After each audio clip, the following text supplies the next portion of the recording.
Okay, so this is recording. Let's try it again. Vinny clap. All right, so Cody Smiley, Scotty Haft, another episode of Golden Laps. Scotty, Champions Auto Wash night. It's cold. It's very cold. I'm not an Eskimo. I think we started the show with 51 degrees. It was chilly. These fans deserve a medal or something that stuck it out. Oh yeah, we had some diehards out there. I mean, so we battled a little bit of rain early on today. The cold temperature, the wind that never stopped blowing today. I mean, if we were a windmill, we would have, had a good time. But we're still at the racetrack, so whatever weather and, is, I'm glad to be at the racetrack. It's 10:08 p.m. It's not midnight. We finished in an amazing amount of time. So, hats off to all the drivers. Oh, phenomenal driving tonight. The racing was unbelievable. It was action from front to back. I think we only had a handful of cautions. Yeah, I think the drivers wanted to get out of here too. I think so too. Yeah, it was cold and windy. So with that, we'll bring our first guest. So we're here with Michael Haggard, winner of the Champions Auto Wash Pro Late Model feature tonight. You were high side hustling for a long time tonight. Yeah, I really like it when the high side works here. We did that a couple years ago. We've struggled the last couple years after that, being able to make it work. And with these new AR tires, I think it's back. I think so too. It was phenomenal. You hung out there and were passing cars. I mean, you were just clipping them off one by one. Yeah, absolutely. And right before we got that last caution, I was just thinking about cutting back down and letting the tires cool and see if the inside would go faster. But with the caution, I kind of let them do that anyway. And I almost felt like I could have spent most of the 40 laps out there. It was just, really consistent. Speaking of late caution, why don't you walk us through what you saw? Because I'm guessing that the jury is going to be out on that for a while. Yeah, I'm going to have to look back at the camera. I did have a camera in my car. I'm going to have to look back at that. I don't want to pick sides on it, but they definitely got together on entry, and it worked out good for me. Yeah. I'll leave it at that. You had a front row seat. You had the best seat in the house watching that, and then also the highest paying seat in the house after that. Yeah, I would say that it was kind of a blessing because it made it a little bit easier. I had to work really hard for the win in the heat race. And in the feature, it was kind of handed to me there. So, though I should say that final restart, you knew Grayson was going to be strong. So, he's always strong here in a Pro Late Model. That dude, if he doesn't draw a 1, which he always seems to do on me, he's always right there in the hunt for the top spot. He's got it figured out, man. That car was set on kill tonight. Absolutely. He's always good, so you just gotta, my thing is get in front of him and stay in front of him. So if you can get the position and not let him by, that's the best you can do. And if we can get single file, I think I got a pace where it's going to be hard for people to really do much. Interesting fact: lap 31 was your fastest lap. Lap 31. Well, I know I set it up for the long run. We've really struggled. The last couple of years, we've had a fair amount of fast times at this track and other tracks, but I've been struggling more in the long run, and we've really been focusing on our long run speed because the feature's what pays, the feature's what went, what it's all about, and so that's been our goal. So lap 31, I'll take that. Right, yeah. Scotty, what do you think? After the heat race, if I had to pick a car to win, it was definitely going to be the 19. I watched him go to the outside and make it work. Yep. And we talked earlier at your trailer. I said, hey, same thing we just said after he raced, tell you the car to beat. You said you might have been the car to beat last time you guys raced. Yeah, I think we were really, really good last time. And coming to the green flag, I broke a water pulley belt, and I went 15 laps with no power steering. I can tell you that's a lot of work here. And eventually overheated the motor, and that's what made us pull off. And it was just frustrating because I felt like I could have driven to the front in that one too. And it's kind of interesting. Before this is the second race this car has ever been at this track, and it'll be back for more. That's for sure. I hope so, because that thing was she was rocking. Yeah. So what are the plans the rest of the season? Obviously, you just said you'll be back for some more here. Absolutely. We're definitely running pro here. We're going to run more super here. Our super program is not quite as good as our limited, but some of that is just the technology I'm bringing to the track. And then we're going to do a few super late shows at Marshfield, the Refner 88 at La Crosse, some things like that. just try to get around a little bit, maybe pull out the truck, see what we can do. But I was gonna say, I haven't seen you in the truck at all this year. I was kind of waiting for the trickle here. I thought you were gonna pop in. you know, I thought about it. It's a lot of work, and you know, we tow a long way, right? We're probably one of the furthest, living on the northwest side of the Twin Cities, and you know, it's just hard to get crew because you know, a lot of people I know are in that area and not over here. Friday nights, it's people got to take time off work. It's just hard to get a crew. So we're gonna get you moved over here, and then we'll make you friends over here. Yeah, I'm working on that. Perfect. So we appreciate you making the long haul to come and race with us on Friday nights. That's much appreciated. Yeah, well, I absolutely love it out here. Ever since the first time we ever came here, it's just been a blast. Well-run track, fun track. I like tracks where the outside works, if you can't tell. And I never could have guessed. Yeah, exactly. And so yeah, I'm a big fan of it, and we're going to keep coming back. Awesome. Anybody you want to thank? I mean, obviously you don't do this alone. Yeah, no, my dad and Beth is a crew member that lives in La Crosse, and she helps out us out a lot, and get a lot of help from Cody and Russ Blakesley and a whole slew of other people as well, and you know, it kind of depends on the night, but it's all very helpful, and appreciate it when they're there. I also want to thank our sponsors, Titan Consulting, DeRoche Realty Group, Refinisher Supply, Rugged Radio, Rhino USA. I think that pretty much covers it. So awesome. Well, we look forward to seeing you back some more. Yeah, looking forward to it. Awesome. That's Michael Haggard. The Fast 19. Here's Oliver Weinkoff, Bandolero feature winner. Yeah. So you started third row, kind of deep in the field. Yeah. Picked them off one by one. Why don't you walk us through the feature and how that played out? So at the start of the feature, there was a lot of. I thought we were gonna wreck in the start, and we ended up not wrecking. So then I found an opening, so I pushed Baumeister to the front, and then once the caution came out, I peeked to the inside coming to the green, and he let me through, and I got to lead at that, and then it was just a win. Now, practice started off a little rough for you. Yeah, the start of practice doing pretty good, and then I think something broke on the car or something. Did not do good in the second practice. Seems like you guys got it fixed up pretty well. Yeah, got fixed up enough to win. Now you come from a racing family, Yeah, so you kind of destined to do this. You just got thrown into it, or you really like doing it? I really like doing it. It's fun to race against all of these guys. They're amazing racers. So how long before you take Dad's super ride? I see he looks a little nervous over there. I don't know. We don't have his super late yet. I think it's sold, Oh, okay. but we'll probably get in super lates, I don't know, like in 5 years.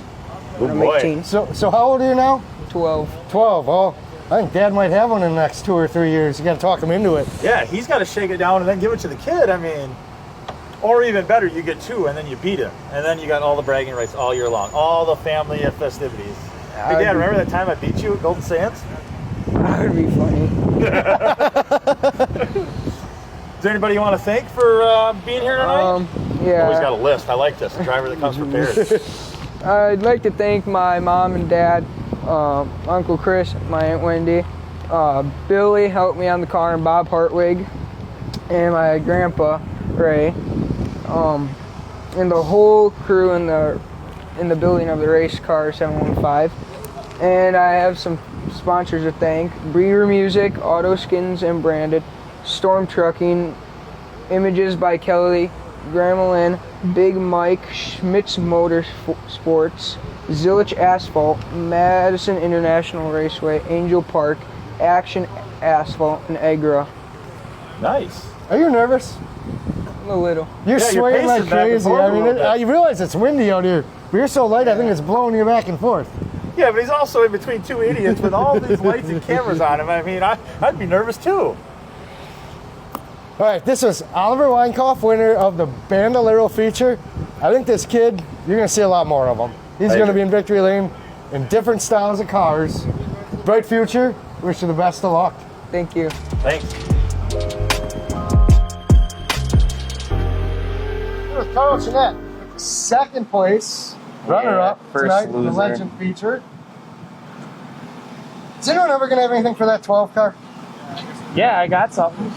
I don't know, I just screwed up going into turn 1. I thought he was going to give me the bottom, and he shut the door last second. I just locked up the left front tire. I had too much front brake and let him get away. Now, you're a racer's racer. You run about everything there is. I think literally everything. No, not everything. What haven't you run? That's a shorter list than what you've run. Well, what I have run is, I guess you could start with like the basics, 4 cylinders, enduros, 6 cylinders. Actually, I got my start in racing in pure stocks for a long time. Then kind of went to the dirt side of it, ran with Soda Street stocks for quite a few years, and then retired, got out of it, started a family, and then Got right back into had it. to get into it a little bit, and went to the 6 cylinders because it's cheap fun, and those cars are pretty cheap to replace. And then I just decided I would go into debt and buy a Legends car. Going to debt. I like it. Well, now that we brought up the 6 cylinders, we Yeah. got something for you. Here. No, Oh, Lord. A couple weeks ago, you were in the 16, fought over the same racetrack real estate. see, if You I want to give would. me your... If I would just make my number 16 like it is, then we'd have like 5 16 cars in the same race. Yeah, and then I'd be yelling, 16, knock it off, and nobody would know who's you won't talking. know what to do, but no, I was told by another racer that if you get in his rearview mirror, he's going to wave you to the outside. And as soon as I got to him, he waved me to the top, and I went to the top, and he drove the same, he gave me the bottom, and I crossed him over, and basically all I saw was him in the car going like this all the way down the backstretch. And I'm at the point where one of them cars, I really don't care anymore. And as soon as I went through the grass and over the curb going into 3, I thought I heard my right front tire pop. So I'm like, well, if I'm not going to win, he's not going to win. So I just turned it all the way to the right and locked her. Yeah, you guys are banging off You know what? each other. It was like Days of Thunder. Nobody's lifting. Yeah. You guys are just driving through the infield. Had the infield been a little flooded, it'd have been just like the beach scene. I mean, they were right down in there. I mean, I think I kicked some dirt out on the track for sure. Bro. Oh, you did. You did. I was cleaning the grass up that was down there. Yeah. I'm like, what? If he's going to put me in the grass, I might as well drive down there. So I actually did turn left and drove into the grass and just made sure I cranked her right when I came out. So there's going to be no Christmas cards sent, I have a feeling.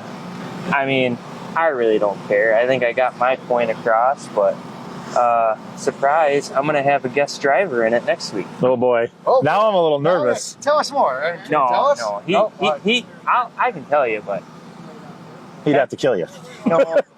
no, he's a really good driver, especially in the front wheel drive stuff. He hasn't raced really in a while, but he doesn't want to have any, hard feelings with anyone. He just wants to come and race his own race. So only was hanging. Who is it? Kevin Burris. Kevin. Yeah. Kevin raced 4 cylinders out here for a long time. 4-cylinder champion, won Yeah. a ton of races everywhere around here. And I actually work with him every day, so I always give him a lot of shit about getting back into it. And you know what? I got a car. I might as well let somebody else drive it, right? That's excellent. You're bringing people back into the sport. Right. Getting them hooked Try. again so that way Kevin's back into it. Yeah. Yeah. How'd that go? Because then I went into debt because I bought a race car. Well, the real story behind it is Kyle Rasmussen is actually the owner of the car. He gets the cars and basically says, hey, I got this car. You want to put it together and race it? Sure. I really shouldn't, but I guess I will. So Can't go wrong with that. He also owns my Enduro car. So Yeah. Kyle owns a couple cars. Yeah. Weird. All right, that was Kyle Jeanette, second place in the Legends. Runs, like we said, everything under the sun.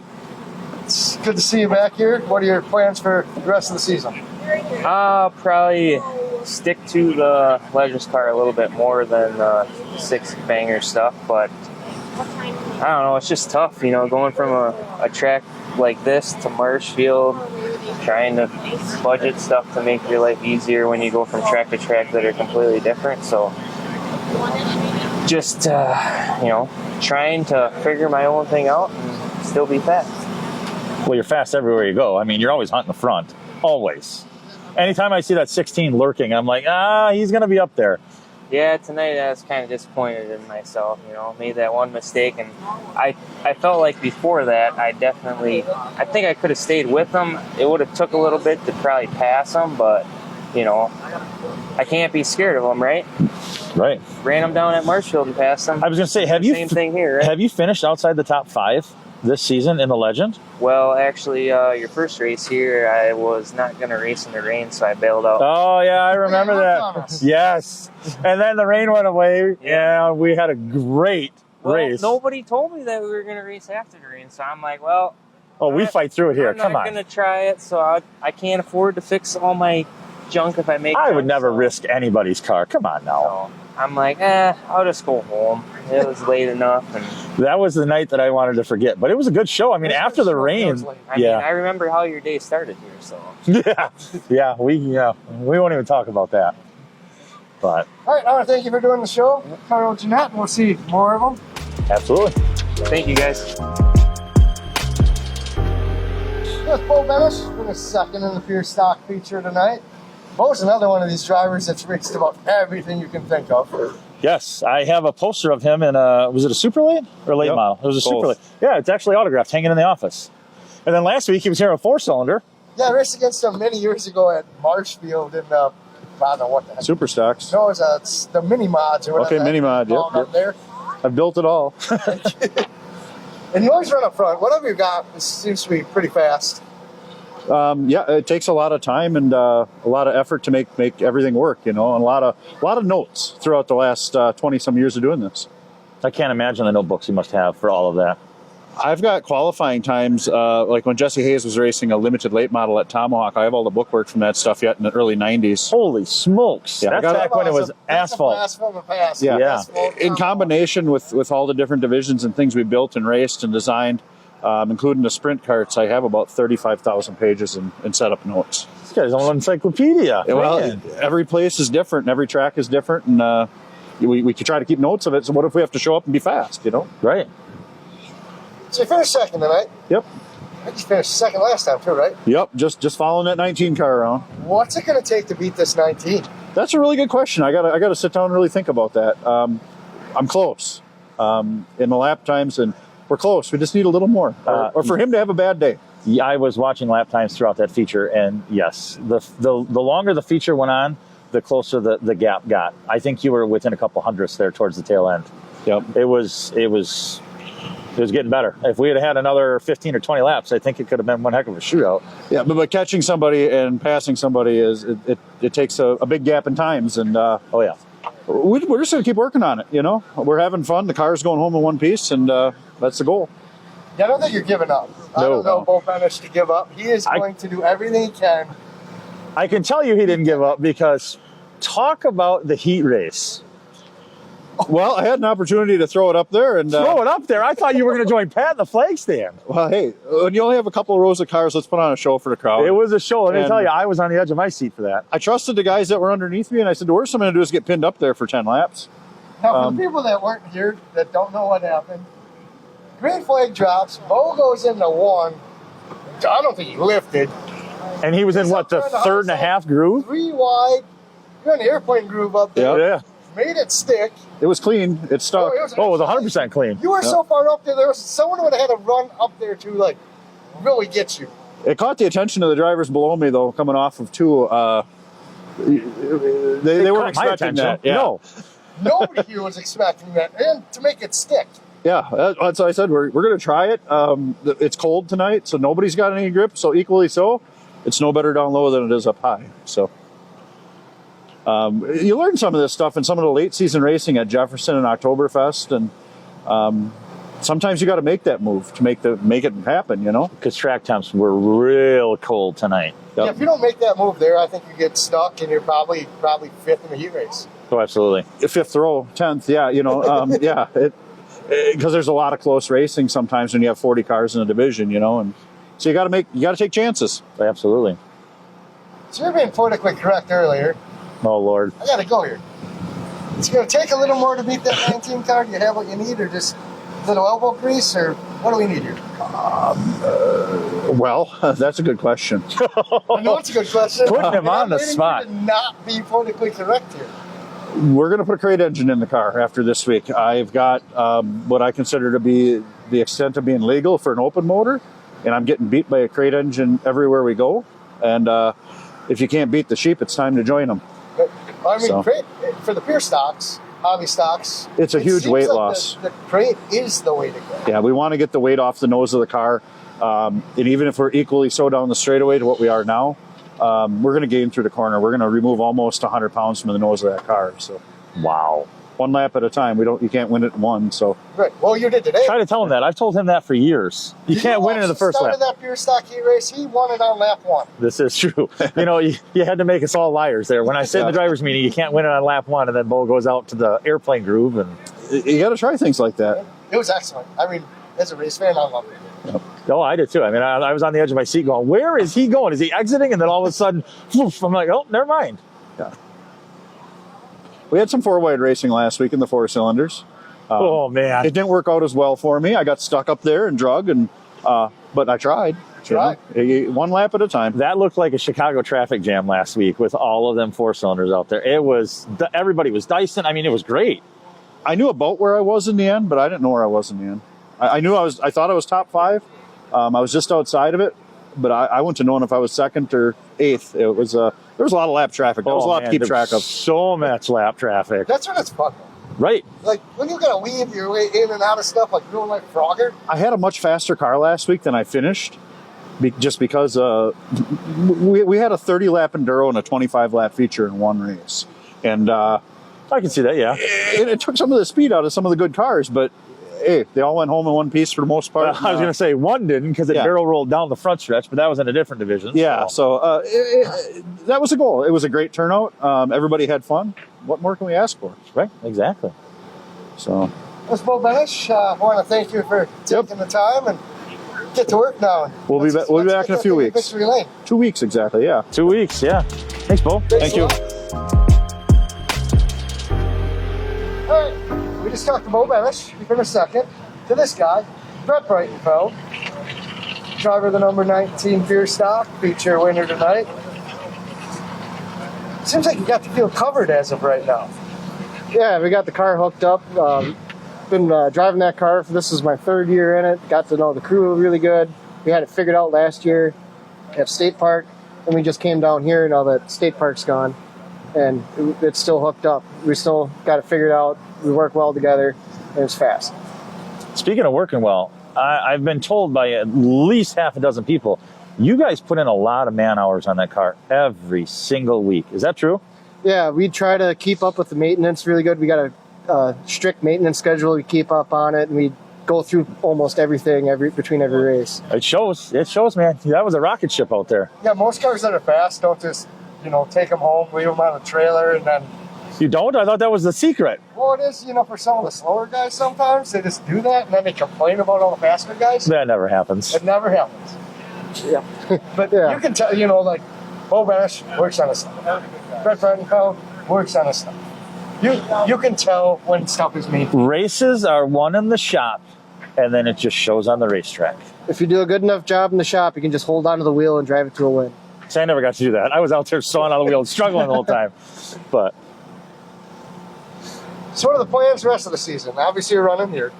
I was taking my own car down to Marshfield, but unfortunately they kind of dropped that class. There's only 3 cars showing up, so just to go out and support your tracks, make sure that their car count is up so they don't drop your class and you're out of track. right. So now I'm just full-time here. Focus on this track and We try to win appreciate a it. championship. It's going to be a pretty contested battle, I think, between you and Bo. It's going to be tight. With you guys finishing 1 and 2, I think right now you've got him edged out, but Scotty's got him all tuned up that he's going to go home and work on his stuff. So. Oh, yeah, I fired him up pretty good, so he might be coming for something next week. Like, he's working 2 weeks from now. Yeah. Oh, I'd He's plan going to on the it. shop, and it's going to get a little dirty this week. I'm guessing there's going to be a lot of late nights between both crews. Yeah, we're going to be in the shop making sure the car is tuned up, ready to come back. We're not going to let this good start that we got to the season go to waste. Yeah, no, we got to capitalize. Now, do you look for him? Like, if it's you two, obviously you guys are probably the 2 cars to beat right now. Is it I got to get in front first, or can you run them down and get by? I think the cars right now are close enough, but I think I might have an edge. I'm not sure. It might just be because I set fast time the last 2 weeks. but that could change over the next week with him working in the shop and us working in the shop. And, you know, the weather tonight played a big deal into it. Huge, yes. I mean, we were making adjustments to the car before we went out for practice because we figured it was going to be different. Just temperature-wise, track cools off, car tightens up. It definitely cooled off. I'm freezing. Oh, it's definitely cold. Now in heat race, you kind of got jammed up behind there. Bo sailed it in on the outside.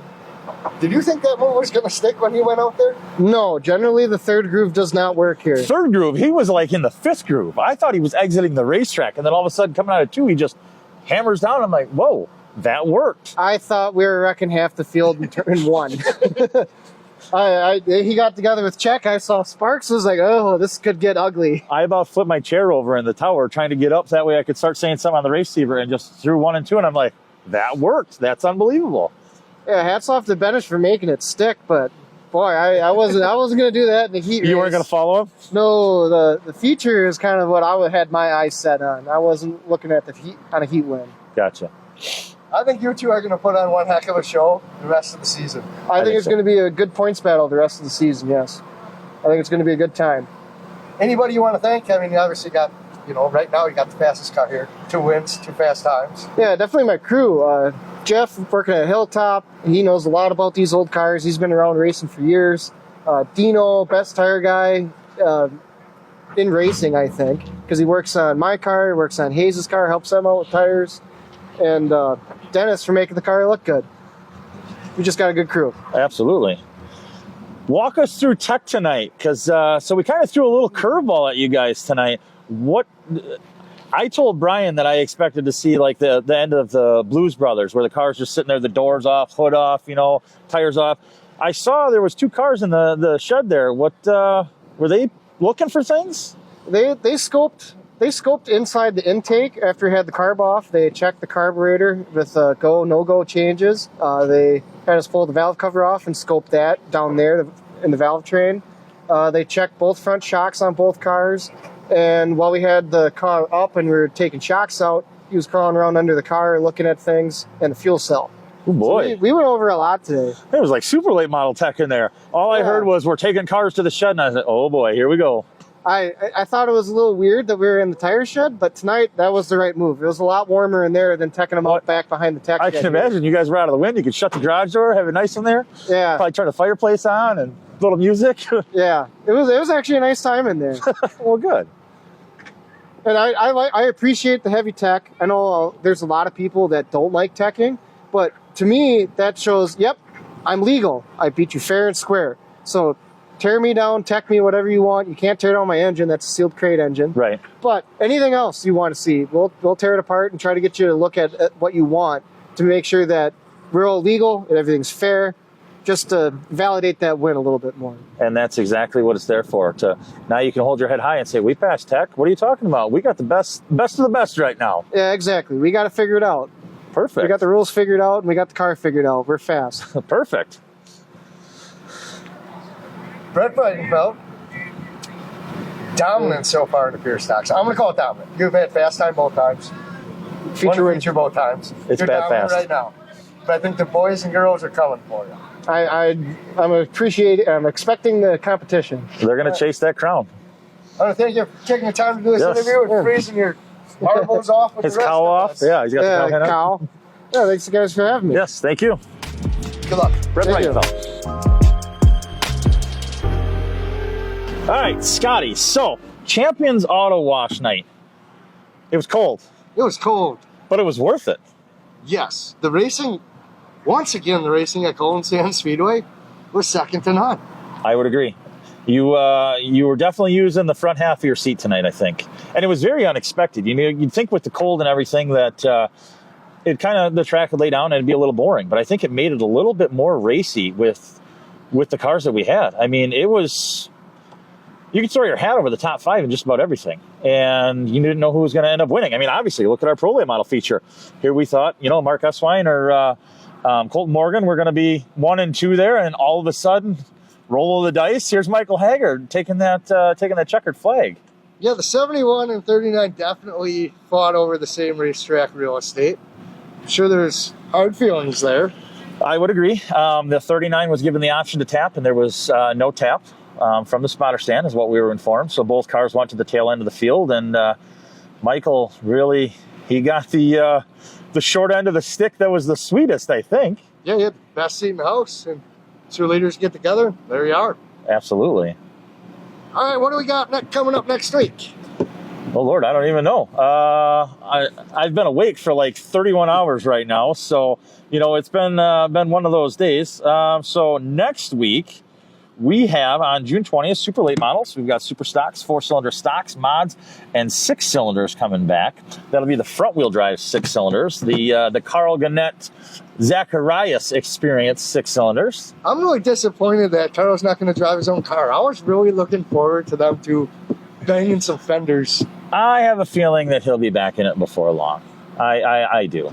Yeah, but I don't want it to tone down. As a race fan and as a guy who likes to stir it up a little bit, I want to see them two go at it next week. I would not be surprised if you don't see Kevin Hutton for the front with Zacharias. I mean, obviously, Zacharias' car is extremely fast, although Gracie, she can put a hurting on them boys. I would not be surprised to see, Kevin right there leaning on Josh and them putting on one heck of a show fighting for similar real estate. I mean, obviously, everybody hunts the fast guys, and I think that it's going to be no exception next week. Should be another great show, and super late models are back in action. I hope it's about 20 degrees warmer, maybe 30 degrees warmer, because I'm cold. 20 degrees warmer than right now. It's got to be like 45 out here right now. It's got to be. I'm honestly surprised we don't see our breath. So funny story, I talked to Vinny earlier, and he was down at Madison for the ASA. It's 76 degrees. There's shorts and T-shirts down there, and I saw people in the grandstands with winter coats tonight. It was a practice for Oktoberfest in June. Yeah, it was raining earlier, and I'm like, we're going to have to get the shovels out. This is going to turn to snow. Honestly, I thought it was going to there at one point because it was cold. But all in all, it was a great night. People got to see one heck of a show, and we got another one in. I mean, we didn't rain out. Knock on wood, we're doing good here. You guys have the worst luck up here for weather. I don't even want to talk about weather. That W word is a bad word to me. All right, let's wrap it up. This is another episode of the Golden Laps. Cody Smiley, Scotty Hift. We'll see you all next week.